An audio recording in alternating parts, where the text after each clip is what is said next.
حضرت معاذ بن جبل رضی اللہ تعالیٰ عنہ فرماتے ہیں حضور نے ہم سے 10 باتوں کا عہد لیا۔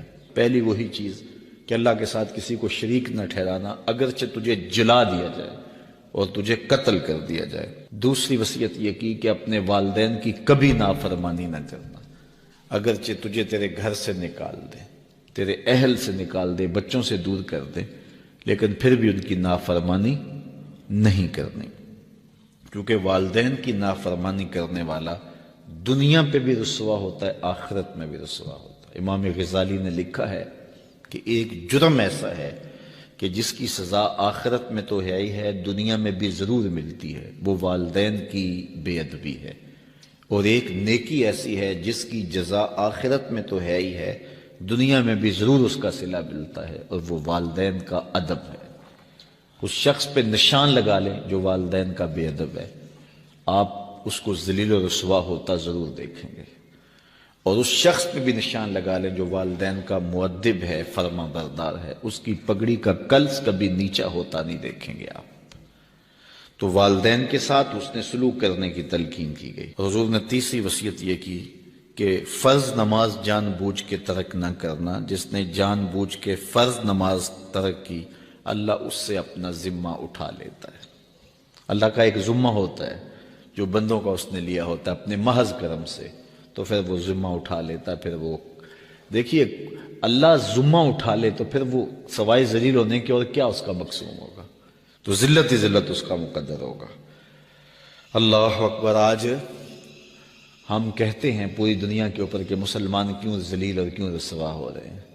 5-7% مسلمان جو ہے وہ نمازی ہیں، تو پھر جب یہ حالات ہوں گے تو پھر اللہ اپنا ذمہ اٹھا لے گا۔ جب وہ اپنا ذمہ اٹھا لے گا تو پھر ہمیں جو مرضی توڑے، جو مرضی مارے، پھر اس کا ذمہ اٹھ گیا تو وہ ذمہ ہم سے اٹھا لیتا ہے اگر ہم اس کے حضور سجدہ ریزیاں نہیں کرتے۔ اور یہ بھی حضور نے وصیت کی کہ کبھی شراب نہیں پینی، اس لیے کہ ہر بے حیائی کی جڑ ہے، اور فرمایا معصیت سے، گناہ سے بچنا، اگر کوئی گناہ کرتا ہے تو پھر اللہ تعالیٰ اس سے ناراض ہو جاتا ہے۔ چھٹی بات حضور نے یہ ارشاد فرمائی کہ جب جنگ میں کھڑے ہو تو پھر پیٹھ دکھا کے بھاگنا نہیں ہے، اگرچہ لوگ کٹ کٹ کے گر رہے ہو تو میں صلی اللہ العافیہ، اللہ سے عافیت مانگو، یعنی اللہ سے مانگو عافیت، بیماری نہ مانگو، آزمائش نہ مانگو، مشکل نہ مانگو، لڑائی نہ مانگو، جنگ نہ مانگو، لیکن اگر پڑ جائے تمہارے اوپر تو پھر استقامت دکھاؤ،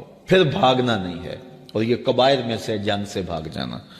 تو فرمایا کہ اگرچہ لوگ کٹ کٹ کے گر رہے ہوں تو جنگ سے بھاگنا نہیں ہے، اور یہ بھی وصیت لی کہ کسی جگہ پہ کوئی بیماری آ جائے اور لوگ موت کا شکار ہو جائیں تو پھر ثابت قدم رہنا ہے، وہاں کو چھوڑ کے بھاگنا نہیں ہے۔ اور 8ویں وصیت حضور نے یہ لی کہ اپنے اہل و عیال پر، اپنے بچوں پر، اپنی بیوی پر اپنی استطاعت کے مطابق کھل کے خرچ کرو، بخل نہ کرو، ان سے ان کی ضروریات کو صحیح پورا کرو۔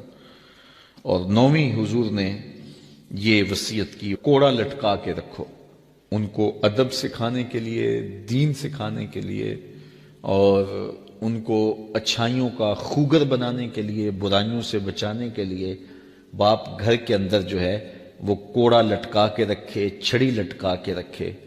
یعنی مطلب کیا کہ اولاد کو پتہ ہو کہ اگر ہم نے نافرمانی کی اور اللہ کے حکموں کو توڑا، ہم نماز نہ پڑھی، تو پھر یہ ہمارے اوپر ڈنڈا برسے گا بھی۔ تو ان کو جو ہے وہ اس طرح ان کے اوپر جو ہے یہ پریشر رکھو۔ اور 10ویں وصیت یہ کی کہ ان کے سینے میں اللہ کا خوف، اللہ کی خشیت پیدا ہونی چاہیے۔ جس سینے میں اللہ کی خشیت ہوتی ہے اس سینے میں کسی اور کا ڈر نہیں ہوتا۔ ایک عربی آتا ہے، کہتا ہے کہ میں تو آپ کو اللہ کا نبی تب مانتا ہوں اگر اس درخت کو بلائیں اور وہ آ کے آپ کی نبوت کی گواہی دے۔ حضور علیہ السلام فرمایا میں بلاؤں یا تو ہی جا کے اس کو میرا پیغام دے دے۔ پھر درخت آیا کہ نہ آیا، قدموں میں سلامی دی کہ نہ دی۔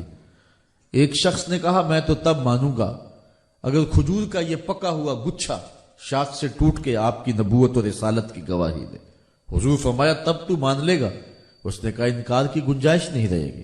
حضور اشارہ کرتے ہیں، گچھا ٹوٹ کے حضور کی جھولی میں آ گرتا ہے، وہ حضور پر ایمان لے آتا ہے، اب کام ہو گیا، حضور گچھے سے مخاطب ہو کے کہتے ہیں اب واپس جا کے لگ بھی جا، اگر چاند توڑنا جانتے ہیں تو جوڑنا بھی جانتے ہیں، گچھا اتارنا چاہتے ہیں تو واپس بھیجنا بھی جانتے ہیں، یہ اللہ نے اختیار دیا ہے، یہ شان عطا کی ہے۔